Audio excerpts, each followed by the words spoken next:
Hello everyone, and I'm sure you all already know that there is a new episode of the Sons of Appalachia. I am the Cryptic Narwhal, and today we are doing the ultimate theory, recap, and things you may have missed session here on my channel. I welcome you to leave a like, subscribe to my channel, and comment below letting me know how I did.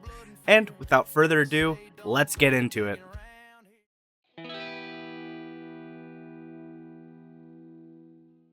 Starting off, of course, like every other episode of this series so far, we have the intro featuring Jared King and a recap of the previous episode. After the recap, we have a cool little animation just showing that they're still in North Carolina. And here's where the episode officially starts, with all the guys getting out of Buck's truck and talking about the previous night hunt. They discuss that it must have been an old lead and they didn't find anything. That's when production takes Huckleberry aside while Buck and Bill get a fire started to talk to him about something. Production voices their concerns they have about Buck and the fact that he faked a phone call with his dad. He made up stuff in an interview and they're unsure what to do with him and all these issues he's going through. Production revealed that they actually called Buck's dad and asked him about it, and his dad confirmed that he never got a call, but he did know that Buck was going through some issues. They think that Buck is doing this just so he can try and do his best without cracking under the pressure of this pretty serious hunt. This is when Huckleberry goes up to him and lets him know that he just wants to talk for a minute, and says immediately, without hesitation, that they know that Buck faked his phone call. And Buck immediately admits it. He says that if he actually called his dad, he knew that would be ending the mission early for him and would make him go home. He doesn't like anything that's happening and wants to put an end to the mystery. The dream he talked about in the call was a dream that he had, and he really hasn't slept since digging up the box. However, they can't just walk away. They should have a meeting if the hunt will end with Buck. And it becomes the next day. Buck turns on a camera that production had left at their camp, and he's just apologizing to everyone that he faked the phone call and is debating with himself whether he should leave or not. He's tired and doesn't know if he can really continue the hunt. While walking, he stops for a second and turns the camera around to let us know that he sees black feathers on the ground and writes it off as an animal getting a bird. Upon looking closer, however, he realizes that they are pure black and that it has to be from a crow. However, the feathers are everywhere and there shouldn't be nothing that can kill them. So he follows the feathers and just see where they go. Cuts to 1 hour later, where production is seen back at camp where the SOE team is staying. Bill and Huckleberry are just waiting around for Buck to start the meeting. However, they realize he's nowhere to be seen. Bill points out that his gun is still at camp and he couldn't have gone very far without his gun. Upon looking around, Huckleberry finds a track of Buck's boot, barely pressed into the dirt, and they discover the crow feathers and are like, he must have followed them, but they debate if they should follow them themselves, since Buck is nowhere to be seen. And the camera cuts back to Buck talking, where he thinks he's been walking for miles. He's just been following the feathers and even hears crows calling around him. That's when he suddenly stops, hands the camera slowly, and reveals the tiny red shed from Mountain Monsters. First, I thought that they just recreated it. However, it is the exact shed that they used in the show. As Buck slowly gets closer to the shed, he notices something inside of it.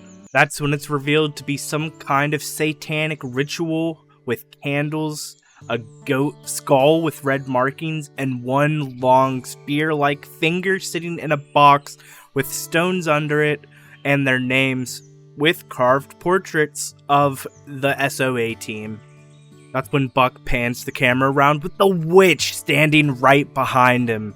She says, "Step away from that altar, Jacob, if you value your daddy's soul." Then blows a gray-like powder onto him, and the camera cuts off back to Huckleberry and Bill, still looking for Buck.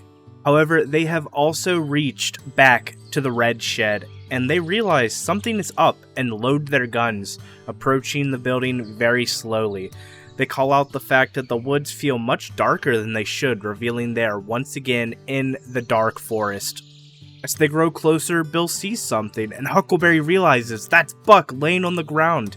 He's face down and lifeless. They roll him over and notice all the powder on his face and try to wake him up. Upon getting woken up, Buck immediately asks if they saw the witch, and they tell him they saw nothing, and Buck shows them the building. However, nothing's in the building. And this makes Buck look very confused, because what he saw was that weird satanic ritual that the witch had put there with the spear finger, but they see nothing there. So if I was Huckleberry or Bill, I would think that Buck is going crazy. However, he did record it, so they gotta go and check the footage, obviously. Buck explains to the guys everything that he saw: the stones with their faces carved, the spear finger, the skull thing. And then after all that, he finally reveals to the guys that the witch spoke to him. After hearing all this leaves Huckleberry very scared. He says the witch isn't the only thing they're dealing with, and that there has to be something watching them, and he feels the Cherokee Devil is watching. And now, once again, it is nighttime, where the guys are seen back at base camp, sitting around a fire discussing what all had happened. Huckleberry proposes that this hunt they're on dates way back before the Ames team or SOA's team's time, and is something involving Trapper that Trapper involved himself with. Buck says that he thinks he buried the box and didn't have any expectation that they'd find it in the first place. He would have told them about it if he wanted them to go on this quest. Huckleberry theorizes that this witch that they're against is harnessing the power of the Spearfinger to do what she wants it to do, her biddings.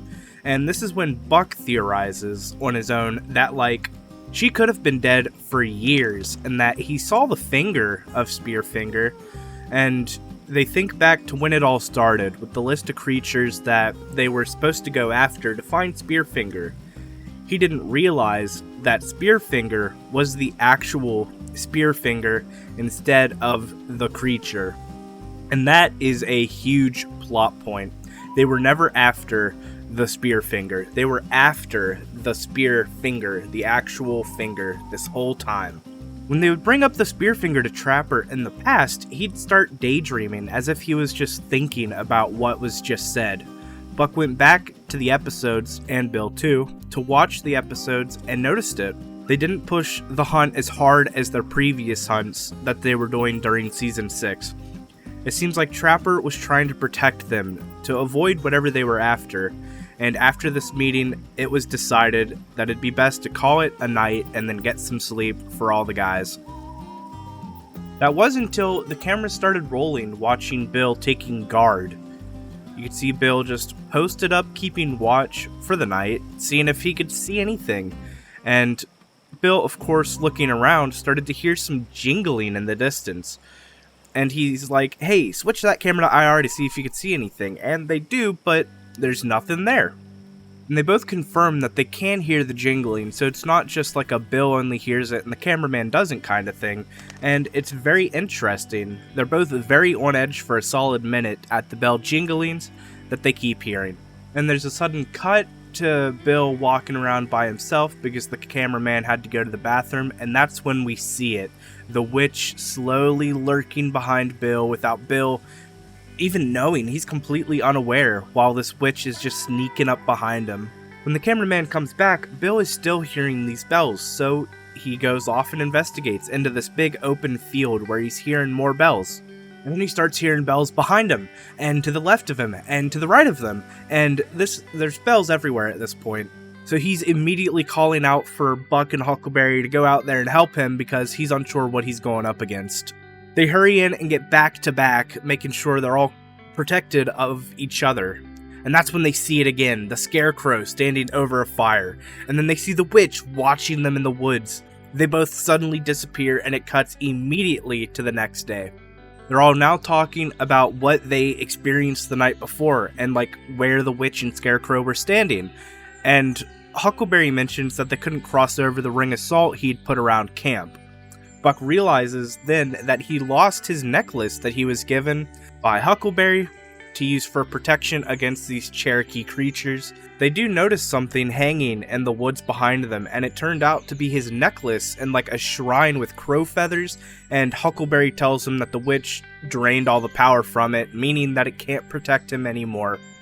The guys decide right now if they should pack up and head back to West Virginia, or if they should take it head on, and Huckleberry and Bill both know that they have to keep going to prevent the witch from getting the book. They can use it as their bait, but they do have to keep a tight watch of each other from now on. And we are back at nighttime. Buck, to end out the episode, is talking in a one-on-one to the camera by himself while everyone's asleep. He's really worried about Bill and Huckleberry. He feels like he's the reason they're in danger. He also feels like everything's after him, and he hears a snap behind him. He freezes, and then he says he's tired of this. If you want to come get me, leave Huck alone. It's me you want, let's go. He says the Cherokee Devil has haunted them for far too many years, and if he wants Buck, he can have him. There's another snap behind him, he freezes, and then the Cherokee Devil is seen standing right behind him with his glowing red eyes, and his nose starts to bleed. An absolutely awesome end to episode 4, and of course it ends with Trapper's in memory section.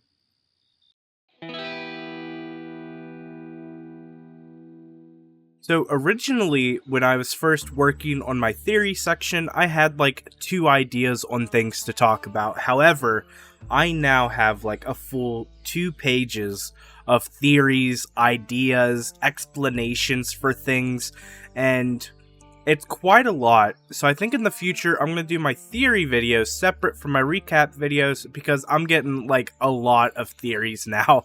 It could be its own video. However, we will start off firstly with, what were the feathers that led Buck and the team to the Red Shed? Now, in the comments, or I guess not the comments, the episode discussion thread that they have on their actual channel, a lot of people were saying that like it's the Raven Mocker, which I don't think is the case, mainly because that the Raven Mocker is in Virginia and they're in North Carolina. You could make the argument that it moved down to North Carolina because it's not that far apart. However, I have some more convincing evidence points, like the fact that ravens don't sound like that. If it was the Raven Mocker, either mocking ravens or using ravens to watch them, ravens just don't sound like the noises we heard behind Buck.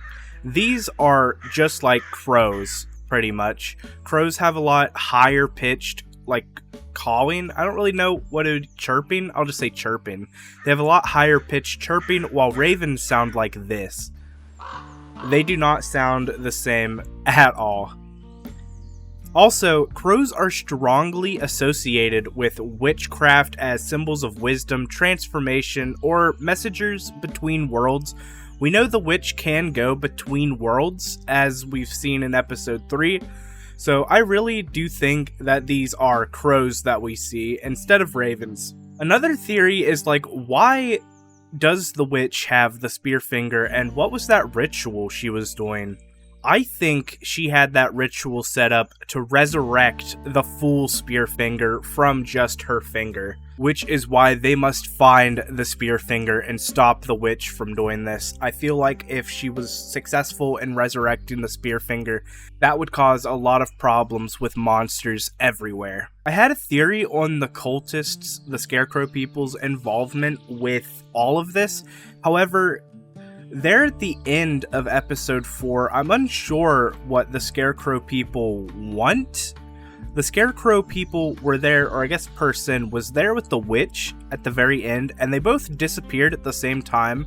So you could think that they might be working together, which would be weird since the Scarecrow people originally wanted them to find the spear finger to begin with. So I'm confused on that. Maybe the Scarecrow person protected them from which I'm not too sure. That'll have to be something that we talk about and theorize about amongst ourselves, or just wait and see what happens. And before we get into the final things, I want to theorize who was behind Buck, and obviously, we all thought it. It's obviously the Cherokee Devil. We have our first appearance of the devilish red eyes. And that was so cool, and watching it for the first time gave me chills. It's like, oh my gosh, the Cherokee Devil is in there with them. Who knows what the Cherokee Devil wants with Buck? Buck said that he can come have him, and episode 5 is going to be absolutely insane to watch. Now we get into the little tad bits of my previous videos, with the first one being that my theory that the witch herself is Spearfinger was proved false. I was wrong.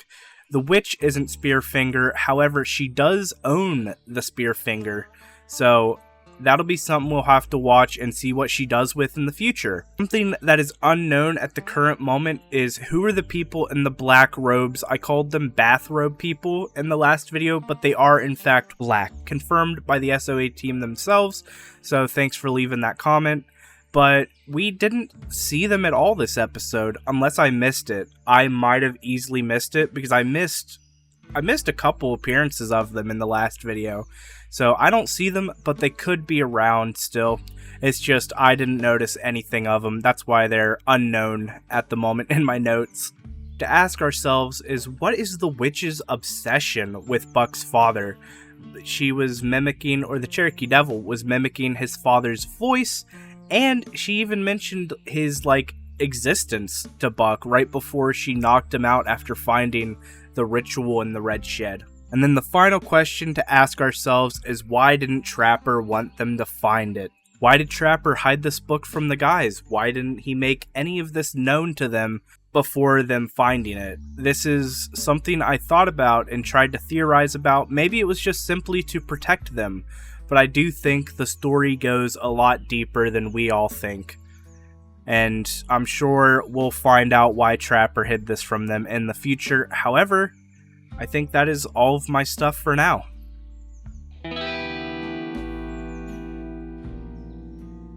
Just as I said in the last episode, this episode is by far the best episode they've made of all time. They keep getting better and better, and it's insane. Like I said, this will be the greatest series on YouTube in the next 2 episodes, and we're 1 episode away from that, I do believe. By episode 5, it's going to be insane, and I cannot wait to see all the things they continue to do in the future. That being said, this episode was by far one of the scariest they've ever made. The jump scares of the Cherokee Devil or the woman standing behind Buck. It was just insane, and I am ecstatic to see where the future of the show goes. However, I am going to be ending this video here. I want to thank you all so much for clicking on my video and watching it. It means a lot to me. And if I missed anything, please let me know down below. I know I've probably missed something. If you have any other information to add to my theories, or just want to let me know things about the show I may have missed, please also let me know. I read every comment, and it'll help me make theories a lot more easier and correct in the future. With that, I will see you all in the next one. Goodbye.